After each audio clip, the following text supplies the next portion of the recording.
Hiya, it's me, Stephen from digitalmarketingrocks.net. Here's my quick tip of the day.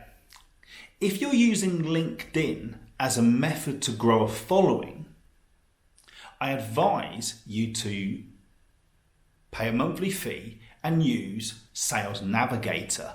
Now, what I would use Sales Navigator for is to actually target my connections. Okay, so if you're looking for visitors for your B2B website, for example, who are in a specific industry and you're just targeting the UK, go and find those individuals on LinkedIn and connect with them.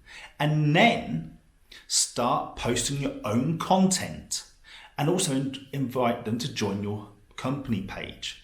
It's all about the targeting, and you can do that with LinkedIn.